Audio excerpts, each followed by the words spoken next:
I get this question repeatedly asked, what is the best vintage Omega watch to own that is affordable and excellent in quality? It may sound like a complicated question to answer, as most vintage Omega watches are excellent in quality. However, many are probably out of most people's budget, so there's only a handful of models that would be affordable, including excellent in quality. After some brainstorming, one particular Omega watch checks everything on the list.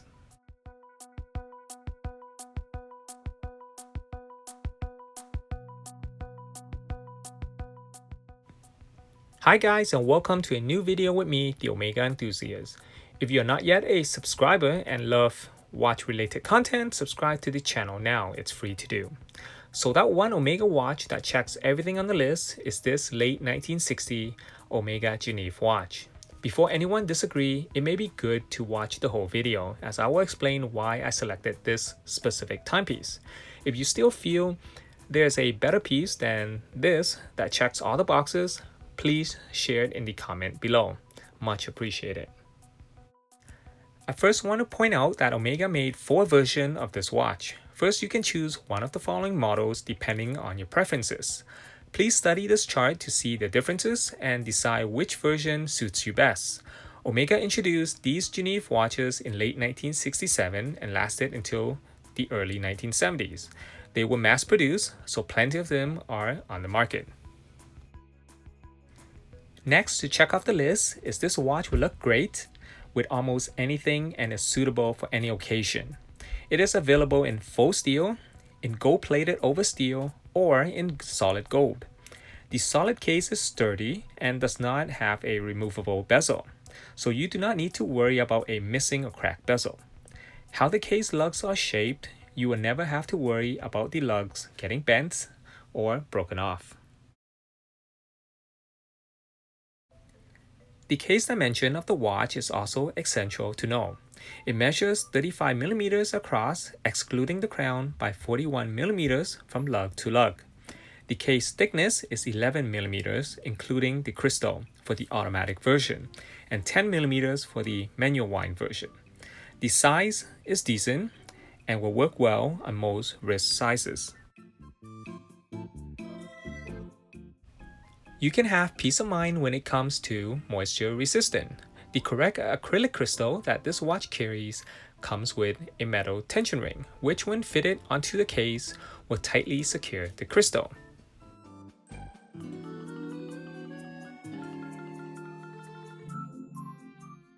The original crown is a waterproof type, protecting moisture from entering the case tube.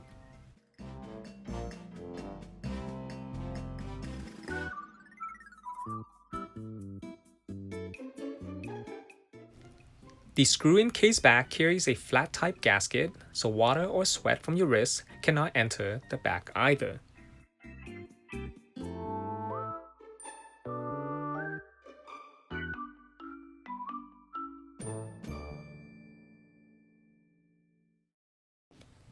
Now, depending on your budget, this watch will range in all sorts of prices. That's because Omega made a ton of different dial variation for this watch. But as long as you don't select one with a unique dial like this blue example here, a regular piece will probably cost you under $1,000 in as-is condition. So if you plan to wear it daily, you should have it cleaned and serviced.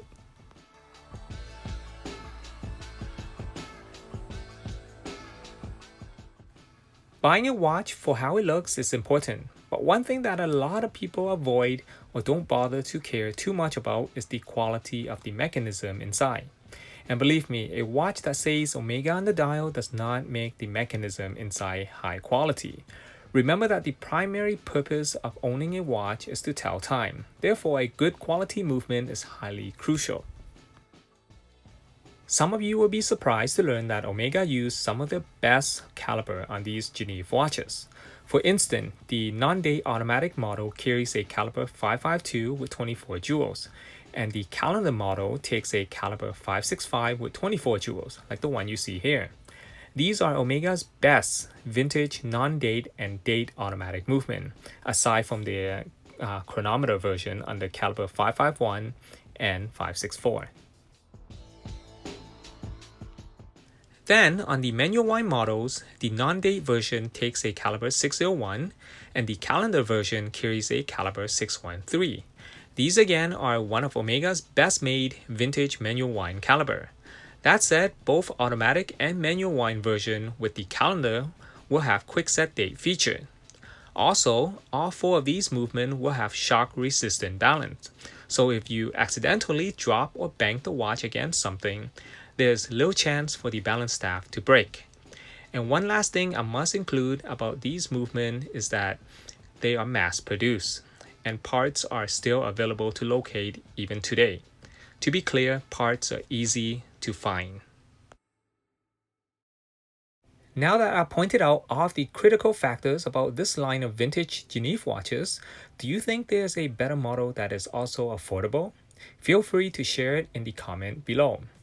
That said, there's one other Genève model that is almost as great, and that is this one, which also comes in 4 different variations and dates to the same era. But the one thing that put this Genève in the second spot is that I have seen a few with bent lugs. In conclusion, I have selected this Genève because of many positive reasons. They include the watch is adequate for any occasion, top of the line movement, sturdy case, 18mm lug width is a very popular size which makes it easy to replace a strap. It takes a round crystal which is easy to find for a replacement.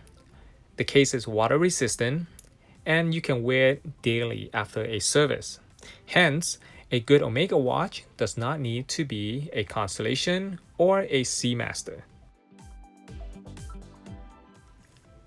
I hope you guys enjoyed watching this video. As long as this video can help one person, I am more than happy. But of course, the more the merrier. Thank you for taking the time out of your day to watch this video and support the channel. Without you guys, this channel would not exist. And many thanks to my Patreon monthly supporter as well. Hope you have a wonderful week and I look forward to seeing you in the following video. In the meantime, you can enjoy the rest of this video where I provide images of different examples of this particular Genève watch.